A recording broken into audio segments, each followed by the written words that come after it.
the Locked On Podcast Network, your team every day.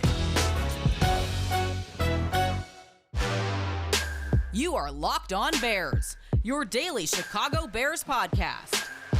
Part of the Locked On Podcast Network, your team every day.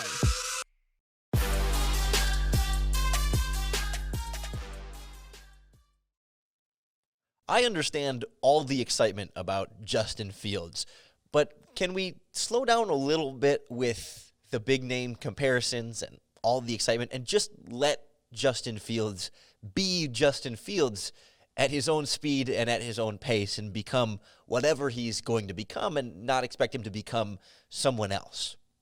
This is Locked On Bears, and I'm your host, Lorin Cox. I'm an analyst for Pro Football Focus, and I'm here to bring you your daily, in-depth Chicago Bears news and analysis. You can follow me on Twitter at CoxSports1. You can follow the podcast on Twitter at Locked On Bears. You can like Locked On Bears on Facebook, join the Locked On Bears Facebook group, and subscribe to Locked On Bears on YouTube to see all of our video content as well. On the show today, we catch up on some Bears training camp storylines. We'll start with Jimmy Graham making a pretty big name comparison for Justin Fields, really getting to know Justin Fields quite well. They're fairly close in the locker room, literally, physically, and sort of in the greater metaphorical sense of friendship. So we'll kind of dive into Fields and what we've seen on some of the training camp videos and how to sort of know what you're looking for and dissect the different tidbits that come out there. We'll catch up on the Bears injury list that keeps growing longer, at least in the list of minor injuries, plus now the longer list of COVID-19 players and who might be benefiting from some extra playing time there, where the concerns might be beyond the offensive line stuff that we already went in depth on just earlier this week. And then we'll wrap up with the newest free agent signing for your Chicago Bears. Linebacker Alec Ogletree, the former first-round pick, now in Chicago trying to extend his career. We'll see some of the greater implications of that move in that linebacking core. But I want to start with the Justin Fields, Jimmy Graham quote here that pretty well took all the Bears headlines this week, because I never want to, completely temper or throw cold water on excitement around Justin Fields. We should be excited about what Justin Fields is going to do and what we want to see him do for this team and all those different things. I mean, the excitement is real and there's a lot of validity to that, and it shouldn't be something that we restrict necessarily. But I do think there's an extent to where I'm kind of ready to say, okay, let's slow down at least just a little bit in terms of, first of all, I guess completely crowning him before we've actually seen it, but just not letting things get too out of control and either raising expectations to an unreasonable place or just making things more difficult or extreme than they need to be.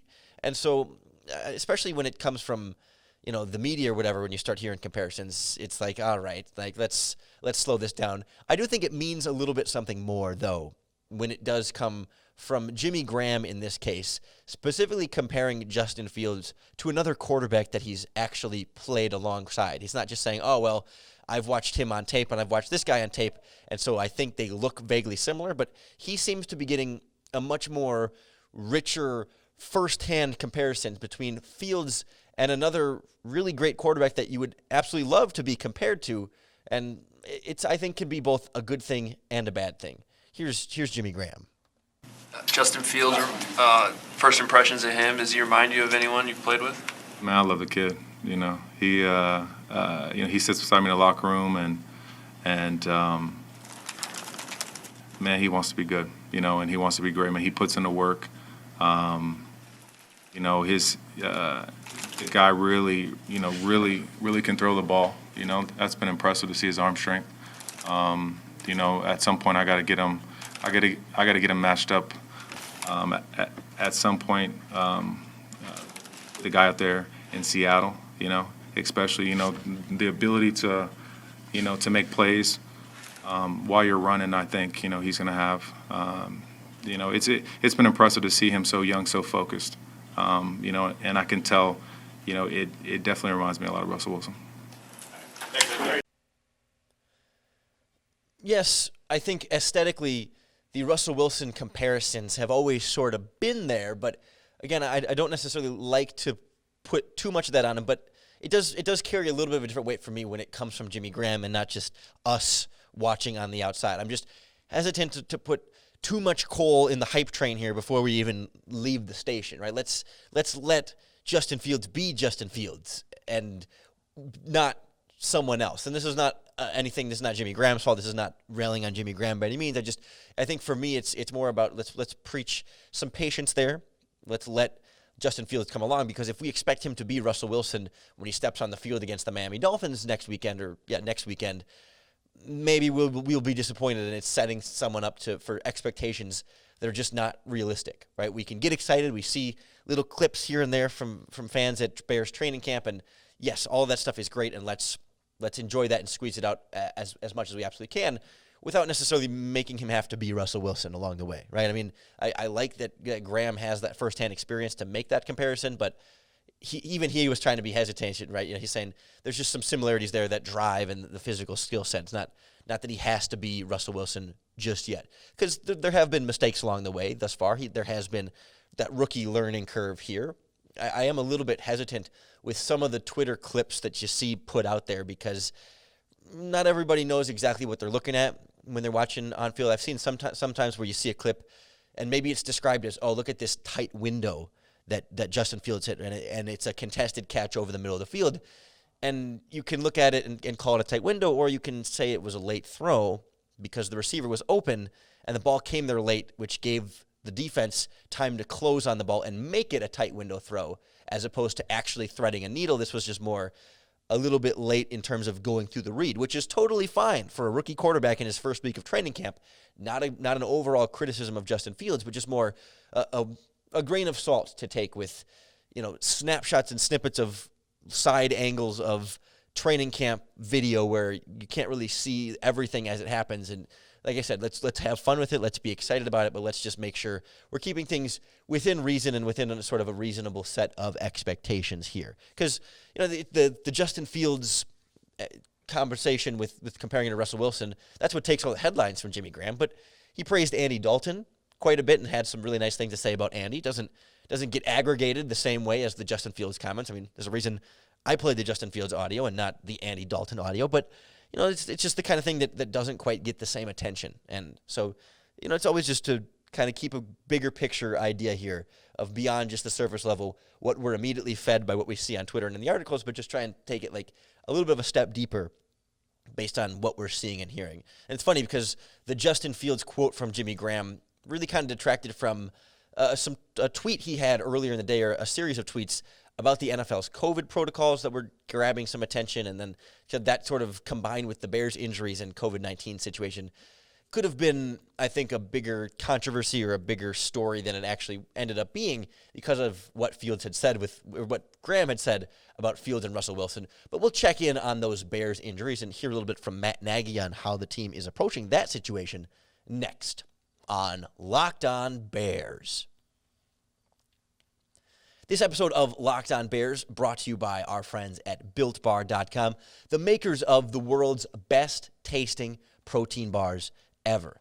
And I'm telling you, these protein bars, they don't taste like the regular chalky protein bars you get at the store. These are candy bar taste with protein bar nutrients. They're all covered in 100% real chocolate. They're soft, easy to chew, but most importantly, low calories, all about 130, 140 calories a bar. Low sugar, 3, 4, maybe 5 grams at most in each bar, but high protein. We're talking 17, 18 grams of protein, and high fiber. I don't know the fiber number off the top of my head. I know the other ones. Fiber, not quite as quick on the draw. But listen, any flavor you try it, I guarantee you will find something you like. I have tried them all.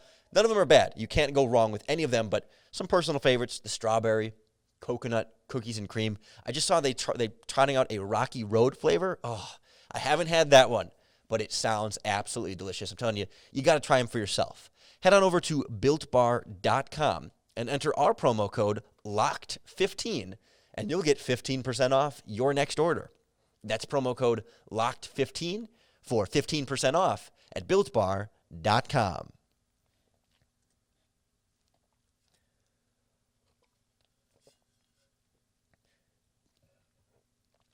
By my latest count at Bears training camp, I think we're up to 16 players injured or now on the COVID-19 list. And do some quick math on that. We're approaching 20% of your 90-man roster. 1/5 of your team almost is not participating at training camp practices. It seems to, it kind of grew fast, right? I mean, you start out with a couple guys on PUP and a couple guys on the NFI, non-football injury list, so you're already starting a little bit from behind. But then, 4 or 5 guys added on the COVID list all at once, plus nicks and bruises building up over the course of the last couple of weeks at Bears training camp practices, and all of a sudden it's half of an offensive line, plus it seems like it's concentrated in the offensive line, the secondary, and the linebackers. And we'll go through some of the guys individually here in just a moment. But then you add on top the COVID list. I believe we've got Christian Jones, the linebackers, on the COVID list, Elijah Wilkinson, the offensive lineman, Patrick Scales, the long snapper, placed on the COVID list. The Bears don't have a second long snapper. So actually at training camp practices now, for all the special teams, it's Cole Kmet snapping to, I guess, Pat O'Donnell for the hold, and then Cairo Santos, or the undrafted free agent kicker, taking those field goals. And Nagy had some comments that we're not going to play him. We're not going to spend a lot of time on the long snappers here on the podcast. But it's just funny that Cole Kmet's getting some action, and the Bears, they brought in some guys for workouts, but Kmet's really that emergency long snapper at this point, and glad to see Nagy kind of praising him for that.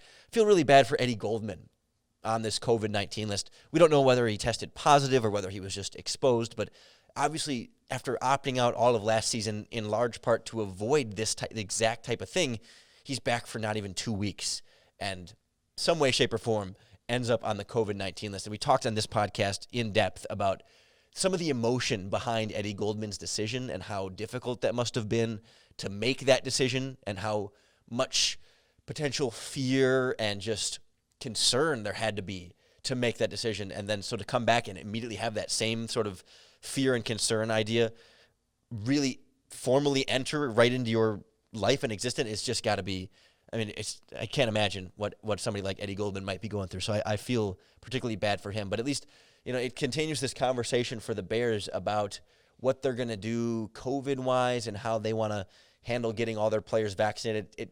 They're getting very close, but Nagy's kind of using this situation, which we don't know a lot of details about, as another learning opportunity. And he did a good job of pulling us behind the curtain a little bit as far as how the Bears have handled that COVID discussion, or what they have done in the past, and how now they're kind of just moving forward with football.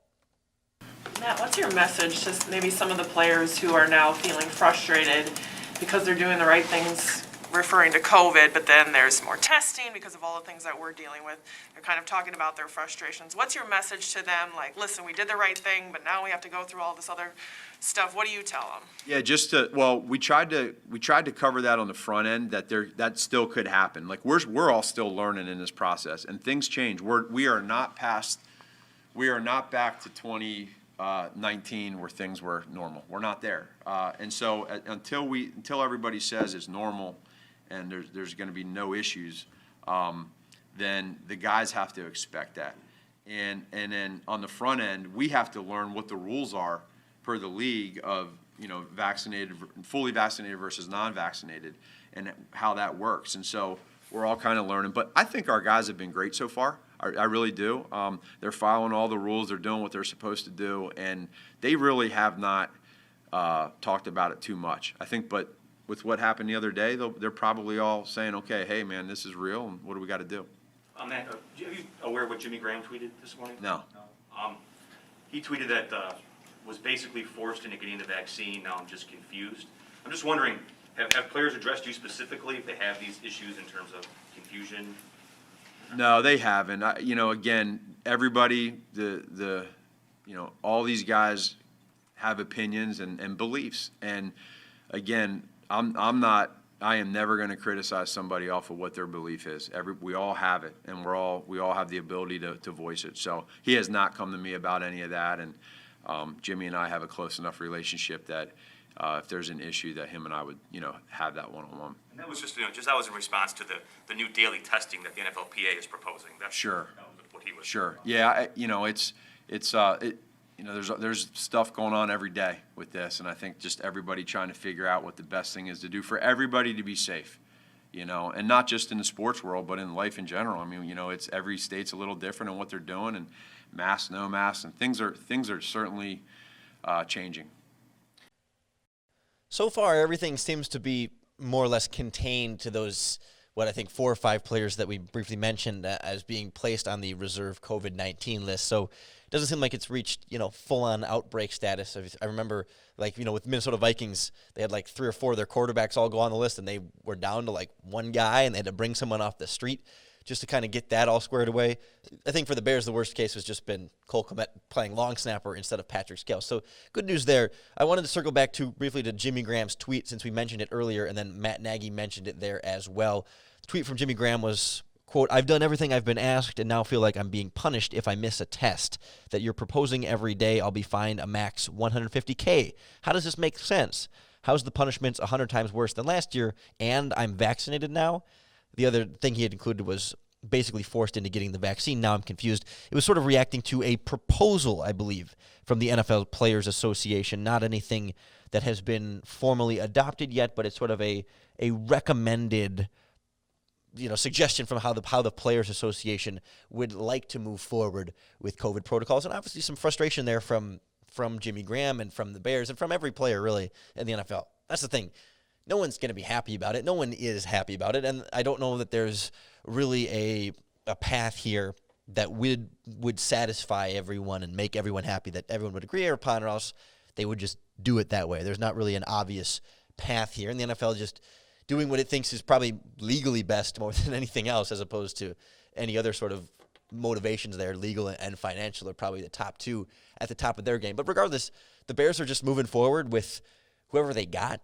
Whatever 80% of the roster they have left. Is going through some of the other injuries here. You know, we did a pretty in-depth deep dive on the offensive line concerns now because of injuries. Add Badara Traore to the injured offensive tackle list. You're down 4 offensive tackles now. Plus, James Daniels also has a quad injury. So doing some quick math, that leaves 2 starters on your offensive line practicing. Cody Whitehair at left guard and Sam Mustipher at center, because you're missing Tevin Jenkins and Jermaine Ifedi, now James Daniels too. You got 2 offensive line starters left, and your top 4 or 4 of your top offensive tackles all off the board. I can only imagine what that's like every day against that Bears front 7. Artie Burns at cornerback, hurt again.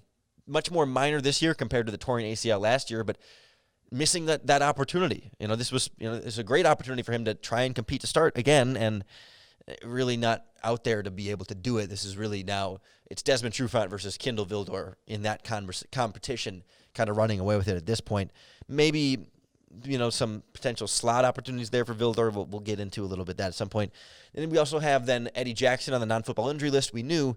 Now, Tashawn Gibson next to him, also dealing with some minor injury stuff. So it's meant more Deion Bush at safety. Also, Marquis Christian has gotten some time with the first team, rotating in at safety. He's also played some slot in that competition with Duke Shelley, maybe Kindle Vildor in there as well. So some different guys getting some different opportunities there. And the injuries also at linebacker, leading the Bears to add a little bit more of a potential high-profile addition.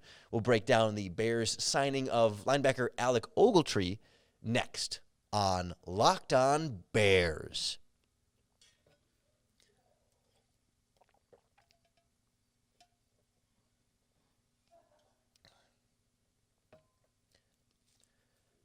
Given the injuries here for, I guess, Josh Woods and Joel Iyiegbuniwe, both banged up, and then Christian Jones at inside linebacker placed on the reserve COVID-19 list, it wasn't necessarily surprising to see the Bears add another linebacker, but it catches your attention a little bit more when it's a former first-round pick like Alec Ogletree, somebody that's, they wouldn't call him a linebacker that's a household name, but it's not some random undrafted free agent off the street that you just pull in to fill a bottom of the roster spot. I mean, this is a player that has a significant NFL experience behind him and certainly a pretty significant pedigree as well, even if the on-field production hasn't essentially matched that pedigree. But, you know, remember coming out of Georgia, he was one of these kind of like top-end rangy linebackers. You know, he sort of paving the way for the likes of Roquan Smith eventually, right? He was a little bit early in this phenomenon of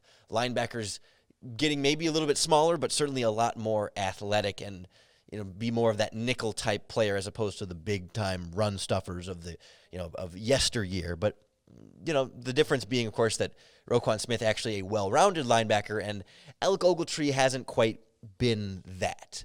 He's very fast, seems to move very well, but now we're, 8 years into his career, and he still hasn't really put it all together, and never really has up to this point. I mean, first and foremost, he is a missed tackle machine, and that's a fairly primary duty of the linebacker position more than any other is to actually wrap up, and he is consistently in the double digits. I think he's broken the 20 missed tackles in a season mark a couple of times, if I remember correctly, and that's, more than one a game consistently missing tackles. It's hard to live with when you start to hit that high of a volume, but so that, sort of along the way, not very strong in run defense in terms of like physically beating blocks and being able to just get washed out of plays sometimes if an offensive lineman can get to the second level, and sometimes, not always attacking where he's supposed to attack because he's got that speed, right? So you think his mobility, his athletic tools, he could be kind of an assassin in that regard, but it just doesn't quite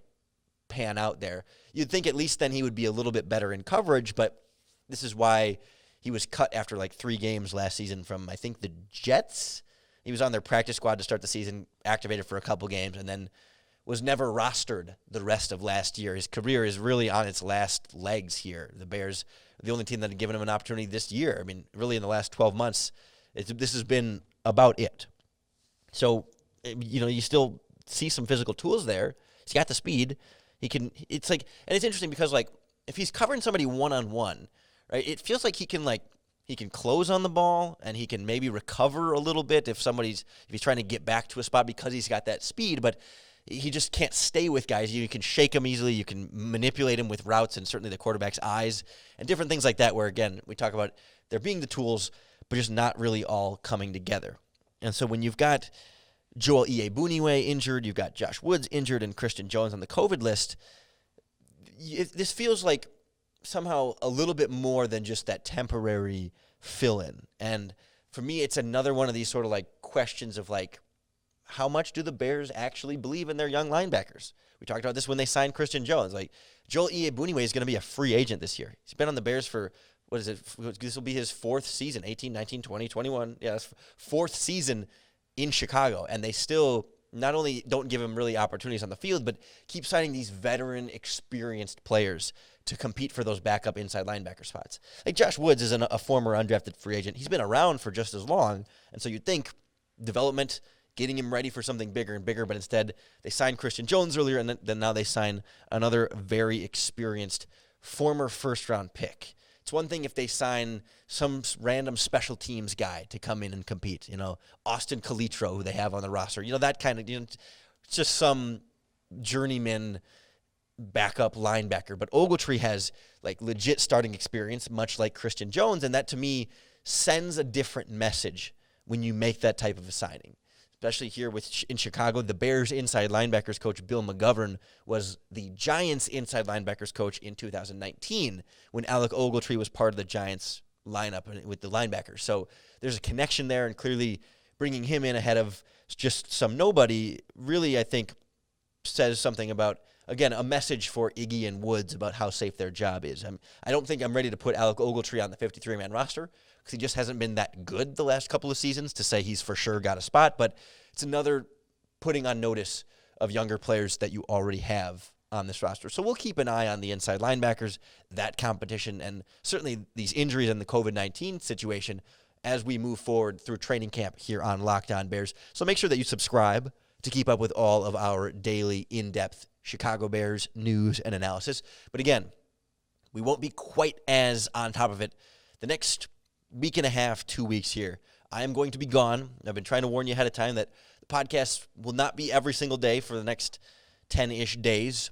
I'm not going to physically be here for the Bears-Dolphins game next weekend. We'll react to it a little bit later on the following week, as I'm going to be completely out of the country, actually, and unable to attend to my full regular Locked On Bears duties just temporarily. Then we'll be back. We'll lock in for the rest of the preseason, regular season, and beyond. We will be here for you for all of it, what happens with Dalton and Fields and so much more. So I appreciate everyone who's tuning in. I appreciate your patience for these 10 days while I get a little rested and recharged for the regular season, and I hope we'll come back.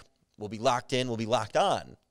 We'll be ready to go, and more than anything, ready to bear down.